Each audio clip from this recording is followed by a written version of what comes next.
if you've got 2,000, 3,000, 10,000 followers on Twitter, on Instagram, on Facebook, on whatever it is, you are a media house, you're a broadcasting unit. But we'll talk about how that works for you. So I'll reiterate what A-Star said, you are a media house. However, here's the other thing he should have said. Content is king. In today's world, content is king. Video is King Kong. Okay? Content is king. Video is King Kong.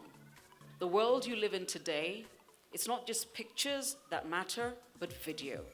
And it's not just video that's recorded, it's video that goes live.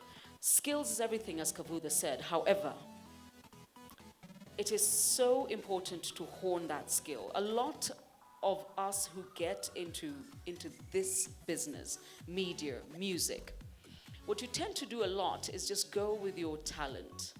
I have to say this here and now. Talent without discipline is nothing. And this is the truth about the business you're in.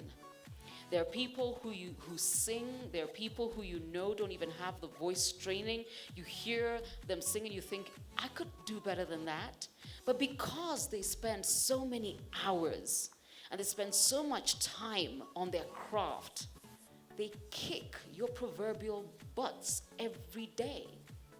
And it happens around the world, in your industry, everywhere, from TV to radio to music. So if you don't put in the time, it doesn't matter what God gave you. It's like burying that talent in the ground. It's as simple as that. Going around telling us you're talented is cute. It really is. And it worked in the high school choir and at CU. It's not going to work anywhere else. If you don't put in the time, it's not going to work. Now, let me talk about putting in the time. You've got to teach yourself to consume of the business you're in. I tell people I read madly. Because if you don't literally get an injection of information every day in our business, and you know this, there are radio presenters you can't listen to because you're like, what's this person saying? They're wasting my time and insulting my intelligence because I know more than them. And you can tell the people you love to listen to because there is actually thought, process, and information that they give you that either you didn't know or they validate you. So in my business, we read. In your business, you listen to music. Now, here's the thing you're going to have to teach yourself to do. To listen to as many genres as possible. Because remember, what you bring is the message. The carrier is a tune. So whether it's a reggae vibe that testifies, whether it is a symphony that does it, whether you're going to wake up and one day do this with an orchestra, if you don't learn the art of music, you will get to a place where you hit a wall. Now, for example, if you don't grow your repertoire, you hit a wall. And I'm sure a lot of you, the first album is always the magic one.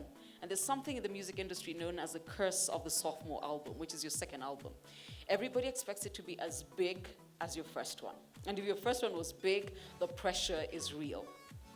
If you don't begin to feed yourself the art of music, you'll hit that wall so hard and so fast, you could actually crash. The only way you get over that hump is that you broaden your consumption of music so that you create, number one, a style, but you also give us something new. Okay. Why should you teach yourself the art of going away sometimes? And I don't know how many of you actually just go away. Get away from the noise and ask yourself, what am I feeling? Your very life is the product from which you must tap into to write your music.